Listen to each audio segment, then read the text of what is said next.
Hello friends. तो आज हम क्या करेंगे, principle and processes of extraction of a metal. ठीक है, और इस चैप्टर का हमने कुछ एक पोर्शन कर लिया हुआ है। ठीक है, और थोड़ा सा बचा हुआ है, उसको आज हम लर्न करेंगे साथ में। ठीक है, तो ये आपका chemistry +2 class NCERT syllabus chapter number 6। ठीक है, that is principle of extraction of a metal. तो इसमें हमने क्या क्या पढ़ा है थोड़ा सा रिवाइज कर लेते हैं। सबसे पहले हमने देखा ओर क्या होता है, मिनरल्स क्या होते हैं। ठीक है, उसके बाद हमने देखा गैंग क्या होती है। गैंग क्या होता है, the impurities which are found along with ore, they are known as gangue. ठीक है, उसके बाद हमने देखे मेथड्स कि किसी भी मेटल को हमने ओर से एक्सट्रैक्ट कैसे करना है। तो इसी प्रोसेस को मेटलर्जी भी बोला जाता है, जिसमें अलग अलग स्टेप्स आते थे। ठीक है, सबसे पहले हम क्या करते हैं, उसको ग्राइंड किया जाता है। ठीक है, उसके बाद उसकी कंसंट्रेशन करवाई जाती है। उसमें हमने स्टेप्स पढ़े थे बहुत सारे, hydraulic separation, levigation, froth flotation process, जो कि काफ़ी इम्पोर्टेंट है। ठीक है, उसके अलावा क्या किया था हमने, इलेक्ट्रोमैग्नेटिक सेपरेशन, मैग्नेटिक प्रॉपर्टीज़ जिसकी होती हैं उसके बेसिस पे सेपरेट किया जाता है, या तो मेटल या फिर जो इम्प्योरिटी होती है उसमें से एक जो होता है मैग्नेटिक प्रॉपर्टी शो करनी चाहिए उसकी। उसके अलावा और क्या किया था हमने, उसके बाद हमने की उसकी क्या बोलते हैं उसको, हाँ, conversion into its oxide form. तो उसमें हम ऑक्सीडेशन करते हैं। उसमें हमने 2 इम्पोर्टेंट स्टेप्स पढ़े थे, कौन कौन सा, कैल्सिनेशन एंड रोस्टिंग। ठीक है, तो कैल्सिनेशन क्या होता है, जब भी हम किसी मेटल को in the absence of air heat up करते हैं below it's melting point, that is called calcination. और जब उसको एक्सेस ऑफ एयर में हीट अप किया जाता है तो उसको हम बोलते थे रोस्टिंग। अब उससे आ जाता है अब हमारा आज का टॉपिक, दैट इज रिडक्शन। ठीक है, तो रिडक्शन जो भी हमारे पास ऑक्साइड फॉर्म में आ गया, अब मेटल उसको हमें रिड्यूस करवा के मेटल में चेंज करना है। तो रिडक्शन में देखते हैं क्या है थोड़ा सा, द रोस्टेड और कैल्सिनाइड ore is then converted into free metal by reduction। Reduction जो भी वो डिपेंड करती है मेटल की एक्टिविटी कैसी है उसके ऊपर। ठीक है, तो जो मेटल लो होते हैं एक्टिविटी सीरीज में, लाइक कॉपर हो गया, मरकरी हो गया, ठीक है, गोल्ड हो गया, तो उनको हीट अप किया जाता है उनके कंपाउंड के साथ इन एयर।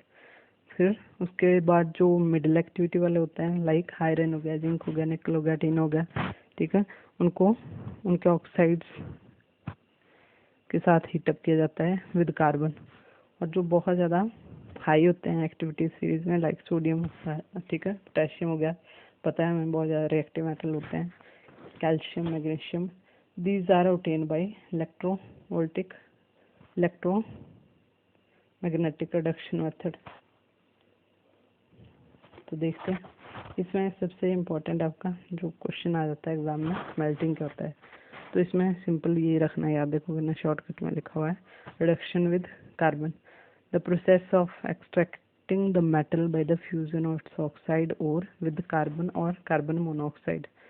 जब हम जो मेटल का ऑक्साइड होगा उसको रिएक्ट करवाएंगे कार्बन या फिर कार्बन मोनोऑक्साइड के साथ, तो उसको बोला जाएगा स्मेल्टिंग। ठीक है, और ये किस में करते हैं, रिवर्बरेटरी फर्नेस के अंदर। फर्नेस क्या होता है, बॉयलर टाइप कोई भी चीज़, ठीक है, ऐसे करके।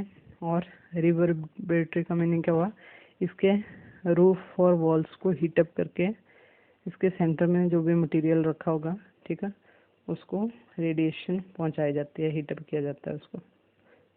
तो ये इसको हम बोलते हैं स्मेल्टिंग।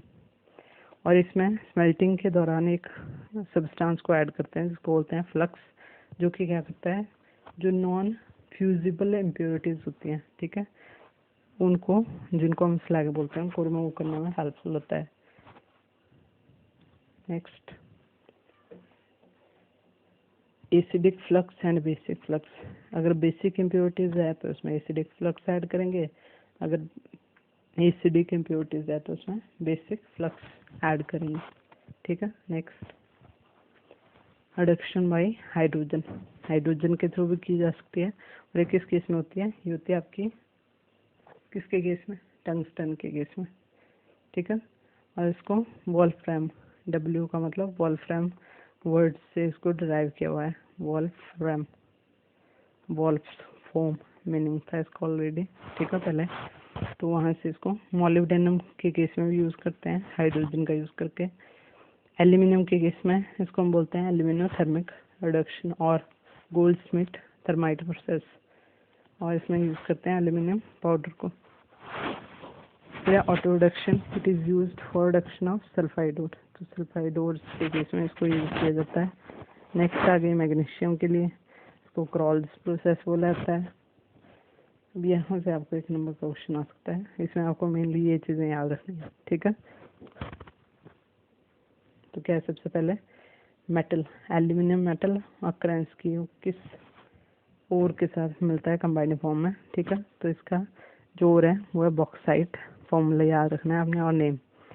एल्यूमिनियम के ओर्स कौन से हैं? बॉक्साइट एंड क्रायोलाइट, ठीक है। बॉक्साइट का फॉर्मूला Al2O3 XH2O, क्रायोलाइट का फॉर्मूला Na3AlF6, ठीक है। नेक्स्ट सेकेंड नंबर पे आपका आयरन, आयरन के जो ओर्स हैं they are haematite and magnetite. फॉर्मूले में थोड़ा सा डिफरेंस है, हेमेटाइट का फॉर्मूला Fe2O3, मैग्नेटाइट का फॉर्मूला होता है Fe, यहाँ पे E कैपिटल हो गया Fe3O4, ठीक है। तो ये हो गया किसके? आयरन के ओर, हेमेटाइट एंड मैग्नेटाइट। फिर आता है आपका कॉपर मेटल, तो कॉपर के किस में आता है आपका? Copper pyrite and copper glance, ठीक है। के फॉर्मूले CuFeS2 Cu2S। Next zinc metal, इसके लिए जिंक ब्लेंड, और इसको फ्लेराइट भी बोला जाता है, जिंक ZnS फॉर्मूला है। इसके अलावा जिंक का जो ओर है कैलामाइन भी होता है, ठीक है, जिंक कार्बोनेट ZnCO3। इसके अलावा जिंसाइट ZnO, ठीक है। तो मेन ये दो याद रखना है आपने। नेक्स्ट निकल, निकल के लिए आपने इतने ज़्यादा इम्पोर्टेंट है नहीं, बट अगर हो जाए लर्न तो पढ़ रखना है। एक आधा एग्जाम्पल, पेंटालेंडाइट, ठीक है, kupfer nickel and smaltite. Next that's all for this chapter, ठीक है। तो उसके बाद हम नेक्स्ट करेंगे, काफ़ी इम्पोर्टेंट और इंटरेस्टिंग टॉपिक है उसमें, इनऑर्गेनिक केमिस्ट्री, जिसमें आपका सबसे पहले शायद P ब्लॉक एलिमेंट करेंगे, ठीक है। So that's all for today, thank you.